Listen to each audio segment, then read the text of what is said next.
윤석열 대통령이 나토 정상회의 참석을 위해 어제 스페인으로 향했죠.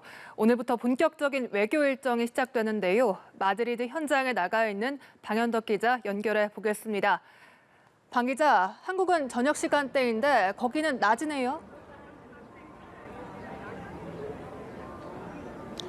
네, 저는 지금 윤석열 대통령의 순방지 스페인 마드리드에 나와 있습니다. 지금 이곳은 현지 시간 정오쯤 되는데요. 3박 5일 순방의 이튿날 일정이 좀 있으면 곧 시작됩니다. 윤석열 대통령은 현지 시간 어젯밤 이곳에 도착했습니다. 오늘 오전 참모들과의 내부 회의로 첫 일정을 시작했는데 회의에서 윤 대통령은 마드리드는 한국의 인도태평양 전략과 글로벌 안보 평화 구상이 나토의 2022년 신전략 개념과 만나는 지점이라 말했다고 대통령실은 밝혔습니다. 나토 회원국이 한국을 핵심 전략 파트너로 삼고자 회의에 초청했고 우리도 협력 방안을 논의하기 위해 이곳에 왔다는 취지입니다.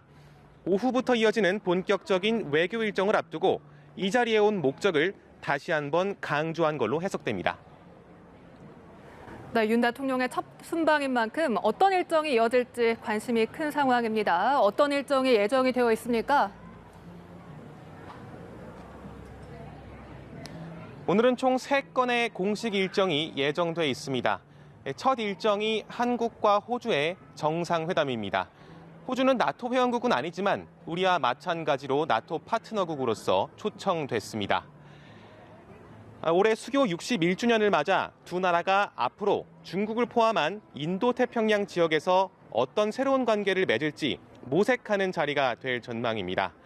우리 측에선 북한 도발에 대한 단합된 대응, 또 2030년 부산 엑스포 유치에 대한 지지를 당부할 걸로 전해졌습니다. 윤 대통령은 이어 옌스 스톨텐베르크 나토 사무총장과 면담합니다. 나토의 최대 현안인 우크라이나 사태에 대해서 우리 측이 총 1억 달러 규모의 인도적 지원 방침을 이 자리에서 약속할 예정입니다. 이번 회의 참석을 계기로 주 나토 대표부 개설도 합의하는데요. 현재 존재하는 한국과 나토의 파트너십 프로그램도 올해 하반기에 업그레이드할 예정입니다. 이번 나토 정상회의에서 처음으로 중국에 대한 대응 방안을 담은 새로운 전략 개념을 채택할 예정인 만큼 관련 내용이 반영될 걸로 보입니다. 이 때문에 이번 정상회의 참석에 중국 측이 벌써부터 반발하고 있는데요. 대통령실 관계자는 윤 대통령이 대만 해협, 그러니까 미국과 중국의 싸움이 벌어지고 있는 대만 해협을 논의하러 온 게 아니라며 우리나라의 글로벌 중추국가 비전을 위해 유럽 국가들과 협력하러 온 것이라고 일축했습니다. 네, 이렇게 3건의 공식 일정 외에도 윤 대통령의 다른 일정들이 있다면 이 일정들도 소개를 해주시죠. 네, 윤 대통령의 오늘 마지막 일정은 부부가 함께합니다. 제가 나와 있는 이곳 마드리드 왕궁에서 열리는 스페인 국왕 주최 만찬 갈라 만찬에 참석하면서인데요. 윤 대통령 부부 모두 다자 외교 무대에 처음으로 데뷔하는 셈입니다.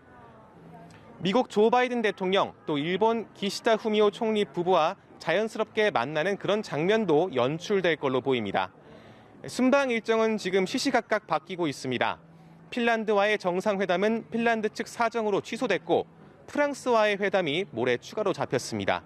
우리나라와 일본, 호주, 뉴질랜드 4나라의 정상회담도 추진 중인데 이 소식은 확정이 되는 대로 전해드리겠습니다.